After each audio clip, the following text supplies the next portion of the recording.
আপনি গুটালেন তখন মাছ আসবে না। যখন দেখবেন মাছটা আসছে না, এটা টাইট করবেন। টাইট করলেন তো তখন দেখবেন আসছে। মানে এটা প্রেসার চাই একটু মিডিয়াম রাখবেন। মানে এইটা আপনার সবসময় থাকবে, এটা সবসময় থাকবে, এই পজিশন সবসময় থাকবে। এবার যদি বড়ো মাছ হয়ে যায় তখন এটা একটু ডান দিকে মুছাড় দেবেন, টাইট হবে। ছোটো মাছ হলে গুটি চলে আসবে। ফুল টাইট না হলে বড় মাছটা আসতে যাবে না, একবার ফুল টাইট হলে ঝটকা মারবে তখন ছিঁড়ে দেবে। সুতো না বার করতে পারলে তো ছিঁড়ে দেবে। এটার জন্য একটু লুজ রাখতে হবে, যাতে মাছটা টানলে সুতোটাকে বেরিয়ে যায়। এইটা থাকবে। এটা আপনার 200-250 কেজি মাছ খায়, আপনি দুটো এই ডোরটাতে কত গ্রাম মানে কত সাইজ আমি বলতে পারবো না। এটা কোম্পানির ডোর দেওয়া যেটা আছে সেটা মিনিমাম একটা তো থাকে যে 400-500 মাছ উঠবে। না না 450 মানে কত সুতো আছে? 100 মিটার মাছ উঠবে আর কি। ওইটাই তো বলছি 400-500। দুটো হাতে ভেজান দিয়ে ভোট টানি দেখুন কি প্রেশার কাজ, তাহলে আপনি বুঝতে পারবেন তো মাছ তুলার কাছে হচ্ছে কায়দা। ঠিক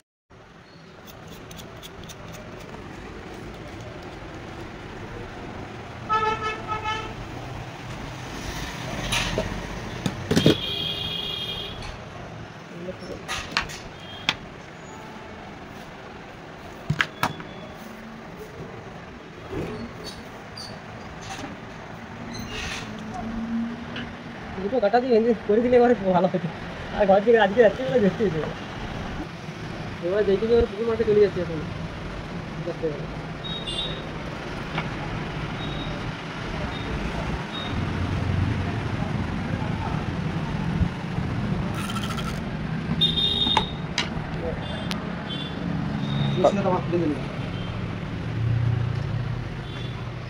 আমি ওই চুড়িটা বাঁধতে পারলাম, চুড়ি ফাংশনটা কেমন একটা কাজ দিয়ে আছে। হাতটা বাঁধবেন, আপনি হাতে ফেলবেন না ঝিম করে ফেলবেন? না আমি একটু দূরে ফেলবো, হাতে কতটা দুকাটা ফেলবেন তো? হ্যাঁ দুটো কোথাও যাবো না এখন, ঘরে যাবো। বাটাই ধরবো, বাটাই ধরবো। আগে 4-500 ধরলে বাটাই, ছোটো ছোটোগুলো এরকম বাটাই খাওয়া গেল। আর একটা গেলে তো ফোন নম্বর দিয়ে রাখতে হবে যে আমি মাছ পাইছি, তাহলে আয় নিয়ে যা।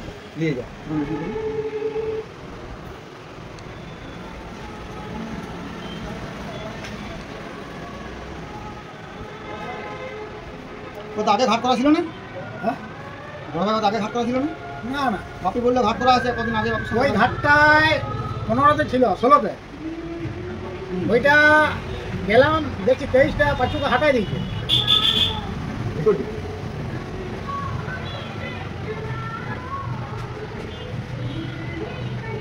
তো আর ঘাটাই কম হয়ে যাবে, পারলো এত বড় পকেটে একটা ধরে নিতে হবে। ওখানে ঘাটবো না কে? ওই পারে